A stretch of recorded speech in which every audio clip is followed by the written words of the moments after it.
That'll do, pig. That'll do. Hello everybody, hope you're going well. Today we are talking about everybody's favorite oversized large-eared baby elephant. It is Dumbo. Now I do not know, I don't remember much from the 1941 Disney animation. I would think I was more into the Disney princess movies as a kid, so I have not rewatched the original animation since I was probably 10 years old. So I'm approaching this 2019 reimagined reinterpretation by director Tim Burton with a pretty clean slate. Tim Burton has pretty much been the underperforming, extremely talented, but underwhelming director of the past decade. He has done some of my favorite movies and then in the exact same breath, some of my least favorite movies.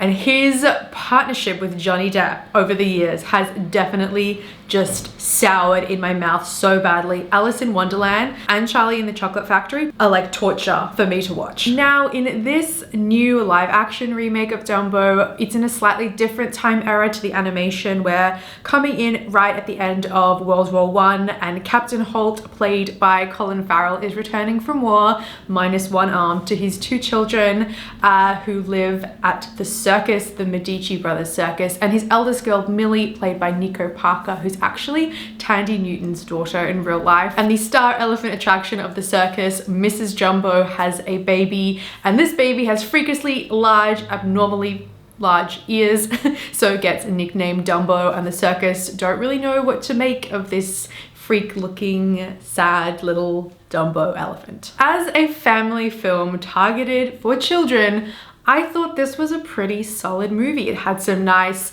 throwbacks to the original animation from what I remember, sans those like crow characters, which was probably best left alone. Glad they were not included. What's cooking around here? What's the good news? What's frying, boy? Awkward. I knew from the very beginning when I first saw these trailers that it was going to be down to the CGI and visual effects of Dumbo that would like make or break this film for me, because if Dumbo did not look right, if he wasn't done right, if he didn't move right, if he didn't feel like a real live animal, the whole thing would just absolutely fall apart. But to my surprise, I really got behind this little guy with giant, big blue expressive eyes and who mewed a lot like a cat. I think towards the end of the movie, I got a bit sick of his like underwater purring kind of sound, weird like baby sound that he was making, but for the most part I found him really cute and adorable. Now we're gonna get into the cons of this movie, which there are plenty of, because while I said this was a good film for children,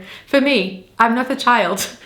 So for me, yeah, it didn't work on so many levels. I was able to suspend my disbelief just enough to enjoy it for the ride and enjoy the character of Dumbo, but everything else about this movie was really, really messy, and the human characters were the biggest letdown. It's an ensemble cast here, and there are a lot of characters and not enough screen time to devote to get to know any single one character. So it's all about stereotypes and traits that maybe work for children but don't really pay off in the right emotional way to bring that connection, which is such a shame because it's such a really great cast. Colin Farrell, there's Eva Green in this, who does the best she can as one of the trapeze artists in the circus troupe. Danny DeVito as the circus ringmaster. Now he was a joy. He brings so much like charisma and comedy when he's on screen. I loved him. And Michael Keaton is in this as the maniacal kind of quirky, weird villain, and I was pretty much buying what he was doing. It was a bit over the top,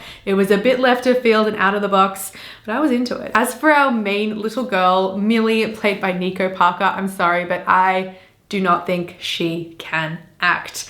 I could hear her like thinking about every line before she said everything out of her mouth. I could see her acting, and it was painful. It was so incredibly painful. She was absolutely the worst thing about the movie for me, and Dumbo acted circles around her. As a character, they gave her this like maturity and this sort of curiosity. They were trying to make her a little bit more wise and not just like a silly little child, but then the reverse effect of that is she, as a character, has no sense of wonder. And in that, I think, is a real shame, because the whole, what could have been so great about this movie is the whole sense of wonder at seeing a gosh dang flying elephant, and that did not translate at all through her eyes as our anchor into the film. She did not seem all that impressed that Dumbo can fly. I mean, she opened her mouth and kind of gasped a couple of times when he first did it, but yeah, I just didn't get that sense of excitement and childhood spark of joy that would have really just connected and grounded this film so much better. Overall, the film Dumbo has its heart in the right place. It's brought down by so many messy and confusing storylines and characters and just so much going on that it just loses its way entirely by the second half of the film, and that's a real shame, but I do think kids will get something out of it, so I guess that's the main thing. And is this a return to form for Tim Burton? I don't think so, sorry. They are my thoughts on Dumbo. Let me know what you guys think in the comments section down below. Have you got a chance to see this movie? What did you think? Do you love the original animated film of the 40s? I would like to go back and rewatch that now because like I said, I've not seen that since I was 10 years old, and I think I would probably like that more than this adaptation, but I have to keep reminding myself that these live action Disney reimaginings, like, they're not for me. For me, I had the Disney films as a kid. These live action films are for the next generation. Just gotta keep reminding myself. I am not the target audience anymore. Don't forget, you can also subscribe to my channel here and keep up to date with all things movies and TV. Thanks so much for watching, and I'll see you next time. Bye.